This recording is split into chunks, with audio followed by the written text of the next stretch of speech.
This week, Shell Recharge started construction on their Sugar Land, Texas charging hub outside of Houston. IONNA starts a Billboard campaign, and the Alternative Fuels Data Center database API integration goes through a name change, and Mercedes-Benz High-Power Charging shows back up with 87 stations. Let's get into it.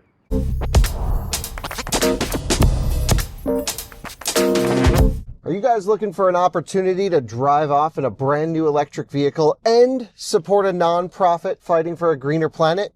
Well, I've got the program for you. Our friends at the CCAN Action Fund are back with their 8th annual EV Raffle program, and it is so much fun. I'm going to tell you why you've got to enter.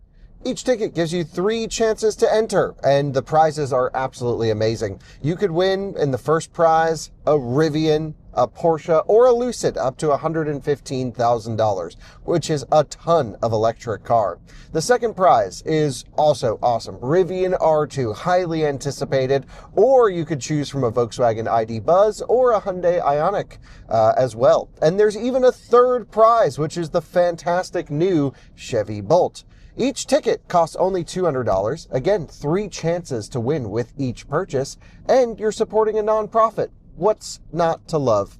I don't even know which one I would choose if I was able to win. So ditch the high gas prices if you happen to win, and you support a nonprofit along the way. It's a great opportunity to visit evraffle.org to enter. Thanks so much to CCAN Action Fund for sponsoring this video. They even cover state and federal taxes. I'm here at the Simon Mall Premium Outlets on the south side of the 485 loop that goes around Charlotte, where a new Mercedes-Benz High-Power Charging station is going in, as you can see behind me. They've been building at a pretty fast pace and at a very impressive rate also. So the pace they've been putting in stations and the size of the stations and everything has really been very impressive. And other CPOs seem to have been in nap time or timeout. I don't really know what's been going on. They've definitely had a bit of a lower than expectation Q1, but not so with Mercedes-Benz High-Power Charging. And about 6 months ago, they severed their ties with ChargePoint as their back-end OCPP provider, at least for what integration is appearing in the government Alternative Fuels Data Center database. And after that, they stopped updating the Alternative Fuels Data Center database with new stations, and a whole bulk of their stations came out. And I spoke with Bill Farrow of Perrin on email back and forth, and he said it was something to do with the way ChargePoint was changing the ID numbers of their stations or something. But regardless, basically all the Mercedes-Benz charging stations fell out of the database at that time. And we were alerted from Alternative Fuels Data Center staff that they were going to be updating their API DNS name. And for people who are not familiar with technology, when something like that happens, it's a rather significant programmatic change for the people who have done integrations. They have to go into their integration and update the endpoint and probably establish new keys and things like that. So a little bit of a lift. And it looks like what was happening is Mercedes-Benz waited for that change to occur in order to complete their new integration. And this past week, we saw 87 new stations get popped into the Alternative Fuels Data Center database, including ones that are apparently coming soon. And the reason I say so, this is the list right here. And there's multiple ones that don't have an open date. And several of those I know that are under construction. For instance, in Orlando, the Lake Nona location that has 20 stalls, I know to be under construction and soon to open. And that's one of the ones that doesn't have an open date. So it looks like what they're doing is, I'm guessing once a station is what's known as mechanically ready and just waiting for the utility to energize it and then the subsequent commissioning, they add it to the database. At least that appears to be what's going to be going on. But there's a whole bunch of stations that got added in with the open date of May 6th, 2026. And they had been open for a long time prior to, but I guess this is their new day 0 day for entering back into the Alternative Fuels Data Center database. So we saw a very large increase in stall count, over 800 added to the database as a result of this addition. And So now we have a way of better tracking because their website was okay and I was in communications with their PR department and they were providing me a file of their updates in the interim. But now that we have it actually apparently being updated through propagation across the API on the new DNS, we have a little bit more reliable way of tracking their progress. And the truth is there is a story to be told with Mercedes-Benz because they have definitely been following through with what they said they were going to be doing with the build of their stations. They have money allocated in order to build these stations, and they're proceeding. They are completing. And like you see behind me, this station here in South Charlotte, I actually thought the Mercedes-Benz High-Power Charging station in Charlotte, had there been one designated, would have gone into the Simon Mall properties further up near Sawgrass.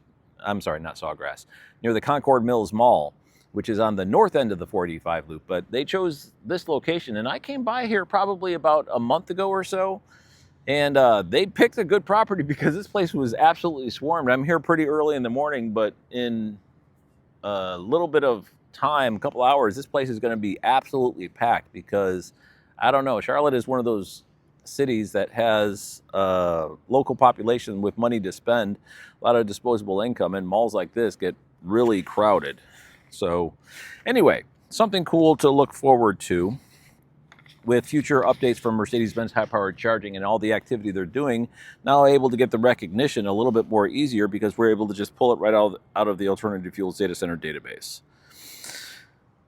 Okay, I have multiple viewer submission pictures, and I think each one of these are rather significant in conversation. So I'm going to start with Tim from Zwickly, Pennsylvania, who sent me these photos of the Midway Travel Plaza operated by Apple Green in Pennsylvania near Bedford.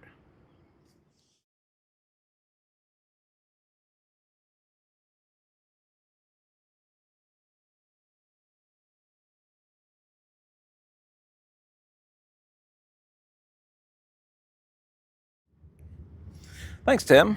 Nice to see Alpitronics going into a toll plaza, or not a toll plaza, a service plaza in Pennsylvania. That seems to be a pattern reoccurring. Apple Green seems to be on a similar type of build frequency as Mercedes-Benz High-Powered Charging, and not a lot of variability in hardware either. Alpitronic HYC 400 is going in there as well.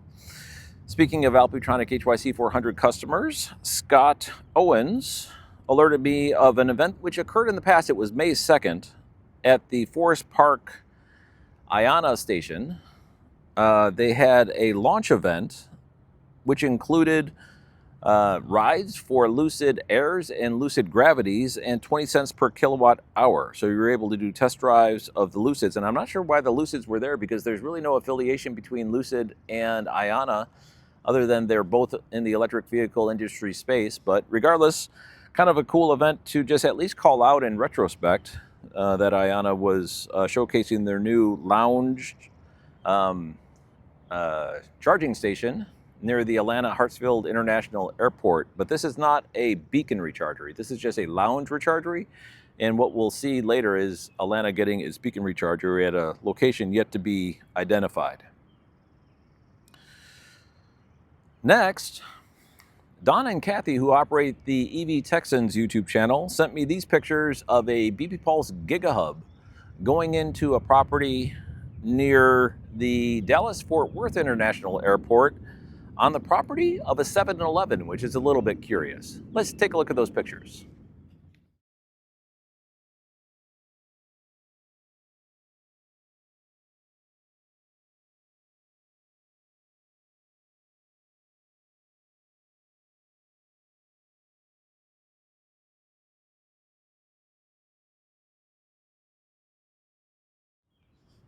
Thanks, Don and Kathy.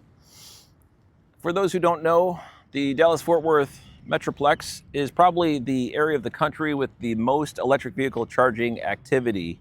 It's just absolutely swarmed, and Don and Kathy do an absolutely marvelous job of trying to keep us all informed by doing on-site reviews as these stations come online. I mean, there's new CPOs like Hypercharger or Hypercharge, and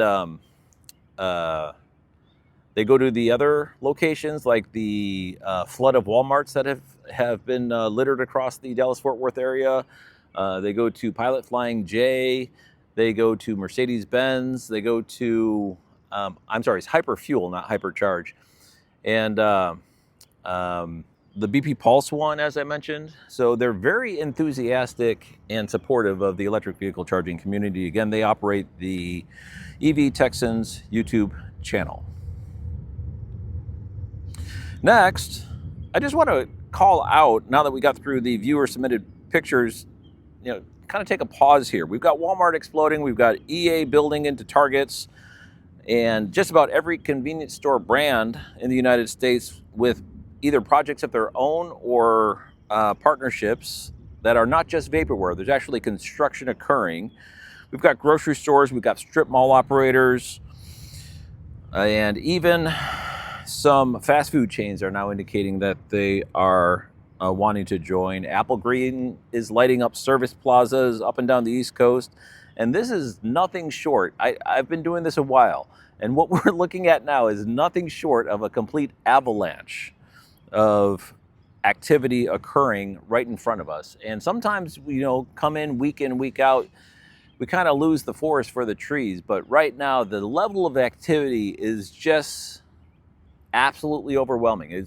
An avalanche is the best way of describing it. We saw some little bit of shaking of the snow occurring here and there, but there is now a full force avalanche of electric vehicle charging occurring throughout the United States.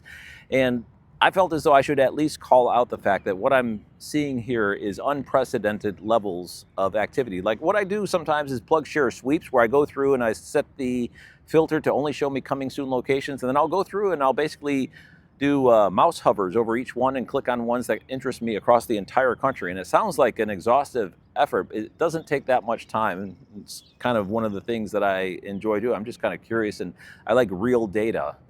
And that's one of the ways that I harvested also the Alternative Fuels Data Center database and several other sources. But plug share sweeps. And when I did the plug share sweep this past week, it took me aback. Just at how much activity we are staring down right now is a ton of stuff going on. Okay, back to the regularly scheduled update. I'm getting off my soapbox. Rivian posted into YouTube a new video about their charging network and their ambitions. It was a little bit light on details, but let me just go through some of the things they did mention, which is increasing the size of the network without specifics, as well as opening the network to all EVs. So they went through a process at each one of their stations where they took out their version 1 hardware and put it in 1.5 hardware, and that allowed them to open it up to other EVs. The cables are a little bit longer and things like that. Payment options.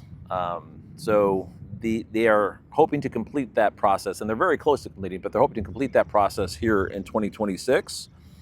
There's also mention of their strategy building into both the adventure locations like state parks and national parks, as well as busy traveled roads. So you'll see Rivian Adventure Network stations, not only in these adventurous locations kind of tucked away near national parks and state parks, but also in locations like this. In fact, there's one on the 485 loop of Charlotte on the north end at a place called the North Lake Mall, where there's an REI, which a brand that kind of, I guess, has synergy to Rivian's mission, I guess is a way of describing it. They do have a Rivian Adventure Network station there as well. So that is going to be continuing. And although not specifically mentioned, there were shots of NACS handles on their chargers, and we've been seeing a lot of those conversions occurring as well. So that video dropped, and so Rivian is still here, still present, and still growing. Next, Shell Recharge, which has been getting a lot of shade thrown at them because of their pricing, and I'm going to have to pile on that. Their pricing is really obnoxious. But they built a big charging hub in Houston, which I've covered previously it opening. It opened probably about 6 months ago, and very nice in a strip mall that's sandwiched between a couple of fast food restaurants with canopies, multiple stalls, over a dozen stalls. and all brand new hardware. So they purchased the land outright. Really nice looking. Then these charging hubs that Shell Recharge has been putting in have been really nice. And just about a mile away, just to kind of prove the point, and Houston for some reason is a metropolitan area that Shell Recharge really has their eyes set on. There's a gas station where they're similarly building into. So they have this really large hub at a strip mall, and just about a mile away in Sugar Land, Texas, they have now a gas station also where they're building into. So it's not like they're trying to just vaporware spread things into distant areas in order to have like compliance PR pictures taken.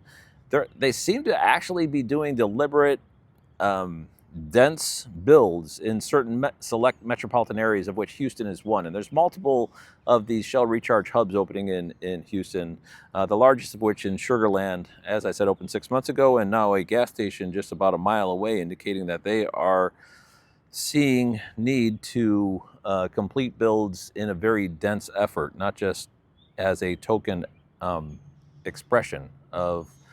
So, I mean, they're an oil company, so you could talk about conflicting interests, but really, when you talk to the people who work at these companies who are doing the EV charging build, they say, well, we're an energy company, and we provide whatever form of energy our customers might be using at the time, and we see the emerging market of electric vehicles, so we're going to adapt and start providing products and services for them as well.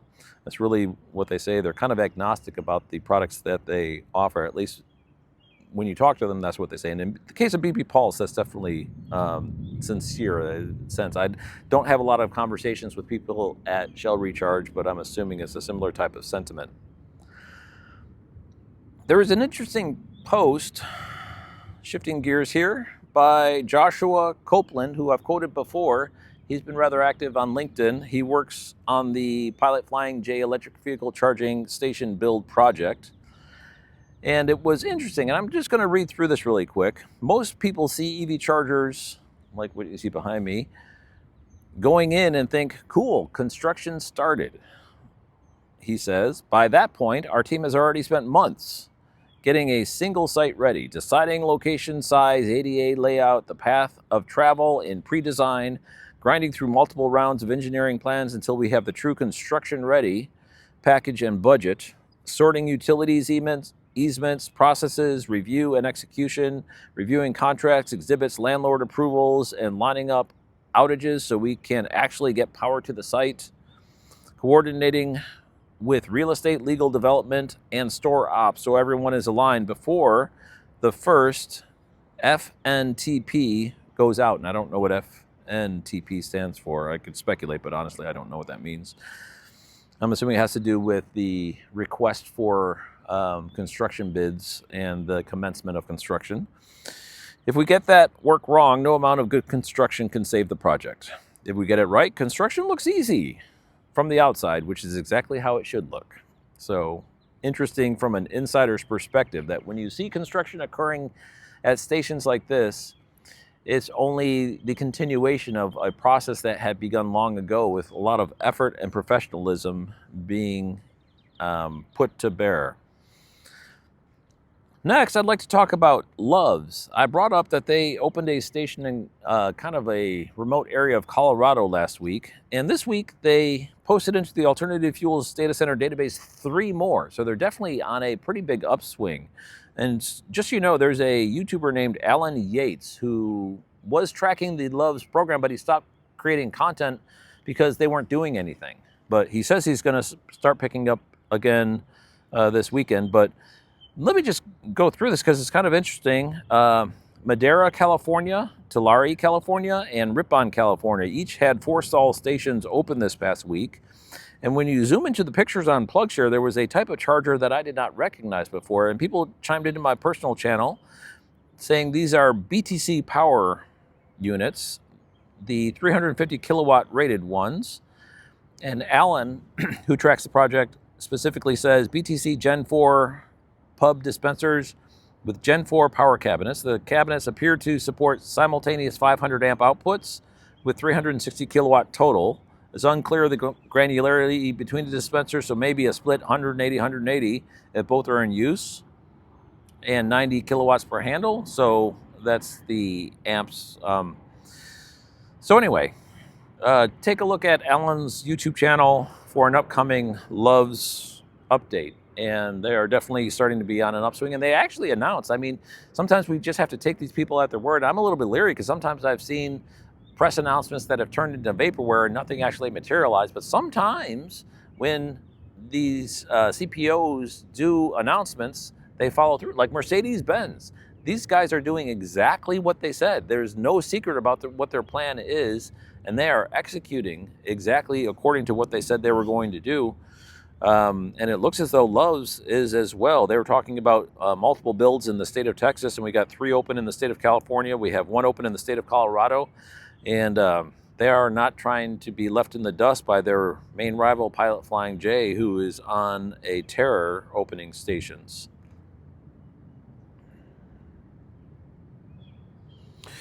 Next, the ACT Expo happened this past week, and for people who are not familiar with it, I did go to it last year.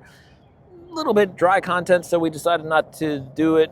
A similar type of travel. There's a lot of travel expense associated with it, so I'm just kind of covering it remotely. But they are the premier convention for alternative fuel heavy-duty trucking. So, like school buses also are lumped in there, garbage trucks, emergency vehicles, and Class 8 trucks. And it's not limited to electric fuel. They could also do any form of natural gas or hydrogen or whatever. But right now, electric is basically the only thing getting talked about on the floor. And they also have a lot of CPOs that show up there as well. And I'm going to talk about ChemPower here in a second because they had a press release associated with ACTs. But there's an operator called GreenLane, which operates fully electric truck depots that have chargers and a driver's lounge behind fences for Class 8 trucks. Some of their stalls are bobtail, meaning that the tractor trailer truck will disconnect its trailer and just have the truck, and it'll back into a charging space or park nose in. Either way, if you're disconnected from your trailer, it's called bobtailing, and you see that a lot at Pilot Flying J saying no bobtail parking over here. You got to park in the trucker lot. But they also have the pull-through for people who are still connected to their trailers, and most of their stalls have canopies. So it's really nice with a driver's lounge, as I said. So it's a really nice facility that electric truck companies can contract with in order to have a depot in order to charge their trucks either nightly or while they're en route over long distances. And that's really the goal of GreenLane, is to build these stations in enough locations where long routes can occur with electric trucks. And their first location was in the Los Angeles Inland Empire area. If you're not familiar, that's an area to the northeast of Los Angeles in the town of Colton. And they plan to fork the coverage from Colton going to Phoenix and Las Vegas. And their announcements this past week, and what that does is the Port of LA is one of the busiest ports in the country, and one of the major locations the goods off the ships from the Port of LA land is in this place called the Inland Empire, a bunch of warehouses and things like that. And then they go to points beyond, all across the country. So Colton in the Inland Empire services the Port of LA, the drayage facilities that get offloaded off the cargo ships, and then go to the Inland Empire and Colton's station right there. And then from there, they're going to fork to 2 locations, Los Angeles and Phoenix. And they announced on the Phoenix I-10 route, they're going to be building a station in Phoenix itself and in Blythe, which is very close to the border of Arizona and California. And so that I-10 route with Colton, Blythe, and Phoenix will then be able to service electric trucking from the Port of LA all the way to Phoenix. And additionally, they're talking about a similar type of route into Las Vegas with multiple points, but those are not on the build list yet. Those are just located as locations that they will be building into. The one in Phoenix they're actually going to be building into. They also announced that the Port of Long Beach is getting a station run by them. So that will augment the Port of LA. The Port of LA and the Port of Long Beach will then be able to be serviced by GreenLane stations. But the big news was that they are going to Texas. And this is not just build it and they will come. They actually have partners, and what I saw was a live stream that was on LinkedIn, on the GreenLane LinkedIn page. It's available. You're welcome to go and see the entire announcement there. But there's something called the Texas Triangle, which is Dallas, Fort Worth, Houston, San Antonio, and that basically makes a triangle. And the first portion of the Texas Triangle, which they intend to build, will be a station in the Dallas-Fort Worth area and a station in the Houston area. And apparently they already have a customer who wants that built. And so they're building those two stations. This is not, they're thinking about it. This is like they are in the process of building these two stations. And then they'll put one in San Antonio, and that will complete the Texas Triangle. But the first two will service Interstate 45 between Dallas and Houston. And so that is coming. This whole concept of electric vehicle heavy-duty trucking is very quickly becoming a part of the avalanche that I was talking about at the beginning of this episode. And they say slowly at first and then all at once. I think we're very quickly getting evidence we are now in the all-at-once phase of this electric vehicle adoption, at least from my perspective. People might have different perspectives, but from my perspective, it's all over the place. It might not be getting the amount of press in the mainstream media that you would think, but from my perspective, there's construction happening everywhere in fierce quantities. Next, Tesla Supercharger for Business team has apparently another customer, EVIO. The founder of EVIO, Jake Verdugo, I believe is how his last name is pronounced, incredibly proud to be opening the first privately owned Tesla Supercharger in the Northeast, with more sites currently in development. This is just the beginning. Big thanks to everyone who made this possible. And we actually have pictures of chargers in the ground. So Tesla Supercharger for Business has been doing very good work as of late, accommodating customer requests and fulfilling them and getting stations actually open. We have indication now of another one, EVIO, using Tesla Supercharger for Business on the horizon. Should be noted, in the past week, Tesla Supercharger for Business opened 3 stations, and this again is just in the past 7 days. Those are with Charged EV. I mentioned that on last week's episode. It entered into the Alternative Fuels Data Center database as an officially opened station in Norcross, Georgia, 8 stalls. Francis Energy in Shawnee, Oklahoma, also 8 stalls. That is a rip and replace of old hardware and modernization. Very nice looking station. And a place called The Hub, operated by Suncoast in Wesley Chapel, Florida, 4 stalls. Next, as I mentioned, Kempower had a press release about their Mega Satellite Flex. This is for heavy-duty trucking associated with the ACT Expo, offering up to 1,500 amps at MCS rates or 700 amps at CCS rates. Just so people know, Kempower has been doing heavy-duty trucking in Europe for quite some time, and they seem to be holding back, waiting for people to come. Their efforts haven't really been as successful and I don't think, as Alpitronic, and I don't think their entry into the market is necessarily trying to dominate the market. They have good, solid products, and I think they are in a phase of build it and they will come. And eventually, there's going to be demand for their products, and we're going to see them all over the place. We're already seeing, a significant amount of Kempower builds occurring, but not to the level of this crew here. The Alpitronic crew are definitely slaying the market. But I think Kempower has a very solid backbone in which to provide charging services. So their Mega Satellite Flex is equipped with, as I said, MCS and CCS connectors with 5 meters or 16.4 feet for the CCS and 2.7 meters or 8.8 feet for the MCS. And obviously with the higher throughput, you can't have a long cable. Equipped with payment terminals and compatibility with Kempower's new and existing distributed charging systems. Let me just read this quote here by UC Van Hanen, the Chief Product Officer at Kempower. We're proud to be introducing our newest solution designed to support our customers in taking the next step towards zero-emission heavy-duty transportation. Our flexible solution supports operators to take the leap by enabling them to serve more vehicle types, increasing size utilization and return on investment in the short term, while also getting ready for the MCS transition. More heavy-duty electrification occurring. At least Kempower seems to think so, and I would have to agree with them. They also posted a video into YouTube about the release of their new Mega Satellite Flex. Let's take a look at that video.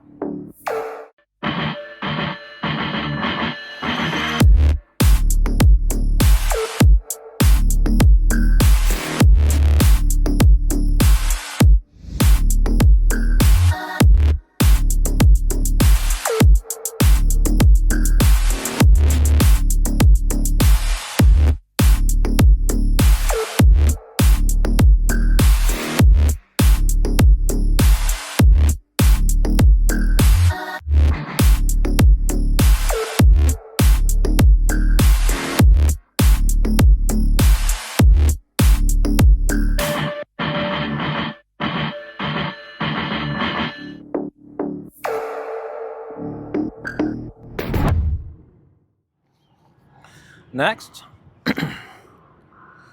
IONNA announced into social and multiple channels that they took out a billboard campaign. They're so proud of it, they're actually telling us where each one of these billboards are. It's in partnership with their Wawa locations in the state of Florida and one in Indiana. Let me just go over these really quick, and I know it's a little tedious, but I think it's interesting. So if you're near here, you'll likely see one of the IONNA billboards. It's exit 126 off 95, Fort Pierce, Florida. Exit 341 off 95 in Jacksonville, Florida. Exit 260C off 95 in Daytona Beach, Florida. Exit 70 off I-4 in Orlando, Florida, which I'm going to be going to in a few weeks. Exit 18 off I-95 in Pembroke Park, Florida. Exit 279 off I-75 in Tampa, Florida. Lastly, exit 149A off I-70 in Richmond, Indiana. So we have new billboards from IONNA going into interstate exits near you, mostly in the state of Florida, but one in Indiana. And lastly, this is, as I said, a pretty exciting station for us here in Charlotte, North Carolina. Let's just go take a walk around and I'll show you what we have, because I don't know, my impression that Mercedes-Benz has been very aggressively following through with their intended plans, announced plans, is kind of demonstrated by this station. Let's go ahead and go take a quick up close and personal look at this station. Okay, before I get up close, let's just take a look at it from a distance. We've got 6 Alpitronic HYC 400s, and if you look all the way over here, that one at the end only has one handle, and they've been doing that, which I'm understanding to be for cars that have faster throughput, so they don't have any split power. And there's no signage indicating that at any of the stations that I've seen, but I understand that's the reason why they do that. But let's go ahead and get up close and personal. Most of these handles are CCS. What we had been seeing in other locations is 4 handles instead of 2. But here there's only 2 handles, 2 CCS on basically all these. So 2 there, 2 there, 2 there, and the 2 on the one second to the last does have 1 NACS. We'll get to that in just a second. But one of the things that they do have are these pavers, which are common among all the locations that they build. And I'm not sure why they've been settling on those pavers, but they're a nice little design. Kind of the gray is, I guess, common to the Mercedes-Benz color palette, I guess. And you can see the Alpitronics themselves are gray, so it kind of matches, looks nice. And they do run their own garbage cans. I've seen these garbage cans at multiple locations, so this is not a trash can serviced by the shopping mall. This is a Mercedes-Benz. And then they have these posts. Now what these posts provide is kind of like a signal for people who are looking to find the station. And also when you plug in, it'll show the state of charge of the person that's plugged in. And you can see right there, it's not focusing well, but right next to the number 1 is a light bulb that creates illumination underneath there. And what you don't see, I'm sorry, the the state of charge is actually on an LED coming down the side here. A little bit hard to see, but that's where the state of charge for each one of the stalls will be. And then up on top, it's just a light indicating where the station is. But what you don't see is Wi-Fi.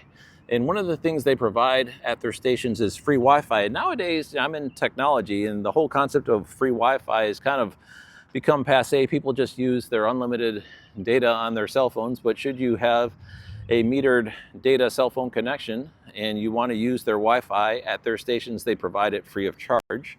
They do have payment terminals, and they have plug and charge for Mercedes-Benz, and we're told plug and charge is going to be coming to other vendors as well. But right now that's still in the works. But the very characteristic Alpitronic HYC 400s, and this is the stall that has the NACS and CCS. So only one J3400 handle here. And quickly looking at the Amphenol connector, this is 600 amps, 1000 volts. And I don't know if we have a rating on the out Amphenol connector. Oh, it's very tiny. What does that say? 600 amps, 1000 volts. So same thing for the J3400. So a quality product that they're putting in here. And obviously the distinguishing star logo, which they're very proud of, and like rightly so. Their brand has a storied legacy behind it, and they should be brandishing it wherever they can. So very nice looking station, very well executed. It looks like it's all ready to go, minus the transformer, which currently has a pad unoccupied, but looks like they're getting ready to get this station lit. And us here in Charlotte, North Carolina, all the people who frequent this mall on a routine basis, and people in the vicinities very close to the Charlotte Douglas International Airport as well, are going to be very happy to see it. And one thing I probably should point out also, these stalls over here on the end don't have a curb to allow for people who need the accessibility access. So you could wheelchair up right to the sides. And very roomy. It's not like they're crammed in or anything. They do have to get their lines painted in and everything, but otherwise mechanically ready, waiting for the energizing from the transformer installation and the final commissioning. Very nice. Thanks for watching.